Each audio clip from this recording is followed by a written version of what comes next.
Hey everyone, welcome to Hacky Lessons. My name is Joe and today is August 11th and that means today is the day of the new starter deck release for the One Piece card game. We have Luffy and Yamato. So I wanted to make a video for any new people getting into the game because if you are just getting into the game right now, this is probably what will get marketed to you as it is the latest release. First thing you need to know when buying starter decks, if you've never played a card game before, almost all card games that I've played have had this situation. You need to buy two of each. So you need two Luffys if you're going to play Luffy, or you need two Yamatos if you're going to play Yamato. Or, like me, you can get two of each of both. And the reason for that is in this game, a play set, which means the maximum amount of a card you can run in a deck is 4 copies, but in a starter deck there are certain cards, generally speaking they'll be the best cards, and they'll only come with 2 copies. That's how you get your money, if you see what I mean. So as you can see, in the Luffy deck you only get 2 copies of Uto, which is a very good card, and you only get 2 copies of Shanks, which is also a very good card, and 2 copies of the Gum Gum Pistol. And then over in the Yamato deck you will only get 2 copies of Odin and 2 copies of Ace and 2 copies of Narikamura Arrow. Everything else will get 4 copies, but they're generally, the cards you don't care about as much. The main ones, the best ones, you'll only get 2 copies of. And so when building a deck in this game, you can go thematic if you like. It's not always the best way to go if you want to win. Depends. A deck that can be thematic and good is definitely what I prefer, because I do like to go thematic. I am playing a card game based on my favourite anime after all. Take the Luffy deck for example. If you want that one to be good, you may have to use a few navy cards, because there aren't actually a lot of black Straw Hat cards so far in the game at this point. Most of the black cards have been navy, and so that's where most of the best cards in black are going to be. If you want to go thematic with Yamato, on the other hand, he is going to be much better once Set 4 comes out, because in Set 4 there's a lot of yellow Wano country cards. At the moment, the only yellow Wano cards are in this starter deck. But the good news is that the leaders are nice and generic, so you have free reign to build them how you want. You just want to make sure to build to their strengths. So Luffy's ability is, on your turn, when a character is KO'd, give up to 1 Rested Don card to his leader. So it's kind of similar to the starter deck 1 red Luffy leader, which could just give a Rested Don.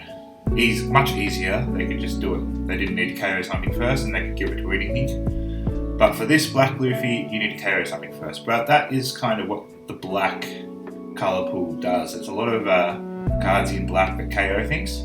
So if you manage to KO something every turn, you'll make the most of that leader card. Yamato, on the other hand, is designed to be pretty comfortable defending a low life, so he can use cards that intentionally take your own life. There are plenty of cards that can do that, and then they get more power or whatever, for whatever reason. So let's take a look at some budget cards that you could put in the Luffy starter deck. So there is a Garp rare card. It's only a rare card, so you can probably get that for pretty cheap. It's 2k counter, and when attacking with Don ×2, it will KO something that costs 0. So in the black colour pool, you have plenty of cards that will reduce the cost of your opponent's characters, and so that Garp can kill something that costs 0. Another good Garp card you can put in is from the previous black starter decks. This Garp, it just rests itself, discards a card from your hand and KO something. And another budget card, and this card is a promo, but it is a budget card because people don't rate it very highly, so you can pick it up for pretty cheap, and it is nice and thematic because it is Luffy. I like this card. If you can get it, you might as well get it. So if you have a little bit more money to splash around, here are some cards that are a bit more on the expensive side, although SRs that aren't old arts in this game have been pretty cheap, so you shouldn't have too much of a worry, except for perhaps some secret rares or some of the more sought after SRs. Both Kuzans, so you have the 4-cost SR Kuzan, and when attacking it will reduce something's cost by 4, so that's pretty useful in black, and it also draws a card on when you play it. The Kuzan secret rare, so this might be a little bit more expensive, he costs 10 and you play him, And while he's on board, he reduces everything on your opponent's board cost by 5. So that is huge. If you get 2 of him on board, and then you play Shanks, you can KO the whole board. In set 3, there is a Isho SR. So this card's pretty cool because he will also make your opponent trash a few cards from their hand if they have too many, and then just by attaching a Don, he will put a blanket for -3 cost on your opponent's board. So some budget cards for Yamato, and I'm going to talk about cards that are out now, and then I'll talk about some cards that are coming up soon in set 4. So Smoothie is a good one for Yamato because Smoothie takes a life, but it doesn't return it. So you don't really care in Yamato because once you hit 2 or less life in Yamato, you're going to have an easier time defending because of Yamato's ability.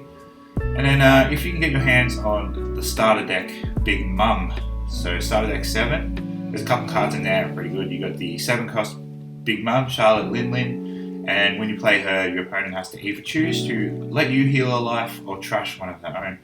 And then Katakuri is a sweet card because the way that you will probably play in Yamato will result in you often having less life than your opponent. This card will usually be good to go with its rush ability. So if you have less life than your opponent, it will gain rush. On the more expensive side, you can get this Sanji promo. It's pretty hard to get at the moment because there's only been 1 or 2 events where it's been handed out, so it is pretty expensive right now.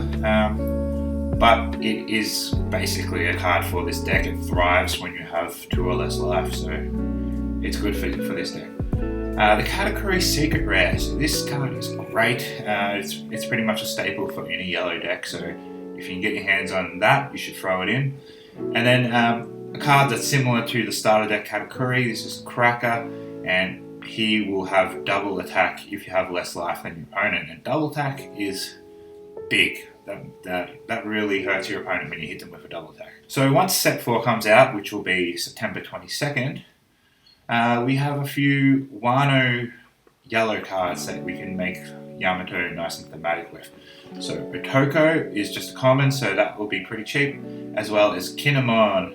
And this Kinemon is pretty sweet as well. He kind of works like Smoothie, but he can also get dual attack. Well, not dual attack, that's Dragon Ball's keyword, but he attacked twice once you pay that cost. On the more expensive end, there is a SR Yamato, and this is pretty cool because it's obviously made for this deck. It costs 9, which means you'll still have 1 Don left to attach to your leader to get that leader ability going. And then there is a Luffy promo. I'm not entirely sure when this promo is coming out, but this promo will work well with the deck as well, and I'm going to assume it might be expensive depending on how it's released. So another thing you can think about doing is using some of these cards in other decks. So there are a few cards that I've got my eye on to put into Arlong because they have Trigger, which means they work well with Arlong's ability, and they're stronger than some of the cards that currently exist for the Arlong deck. In Yamato, you got Ulti and Kaido, so they're both Animal Kingdom pirates. They're yellow, which means you could put them in the blue-yellow Queen leader that's coming out in set 4. And then over in the Luffy deck, Uta is probably good for any black deck, but you could use it in Zephyr. So Zephyr is a black-purple deck, and it has the film trade, and so you can do thematic stuff if you get your purple film cards, and there's a searcher that searches for film cards. It'll be able to search for Uta. Kobe has the Navy trait, so he's pretty useful in a deck that runs the Navy Searcher, and he's pretty good in any black deck in general, really. And Gun Pistol is a card that is basically the same as another card that already exists. The important thing about it, in my eye, is that it has the Straw Hat trait, so I'm going to be putting him in my Garp deck because I'm going to be running the Nami Searcher and lots of Straw Hat traded cards, so that will work well with what I'm planning for my Garp deck. And then one last idea you could put together, if you want to use both of these cards at the same time, you can grab the black-yellow Big Mum leader card. So in the way this game works, you can only run cards the color of your leader. So if you want to run black and yellow, the only way to do it is with a leader card that is both black and yellow, and the only one that currently exists is Big Mum. So you could jam all that together and do something fun with that. Alright guys, that's all the tips I have for you today. Stay subscribed to the channel and you'll have more upcoming soon. I'm going to put out that GARP list that I've been talking about, because now that I finally have this Luffy starter deck, I can build it and play it, so I'll be doing that soon. And then when Set 4 comes out, I reckon I will play Yamato, so I'll put a deck list out for him as well, and it'll be good times. Alright, I'll see you later.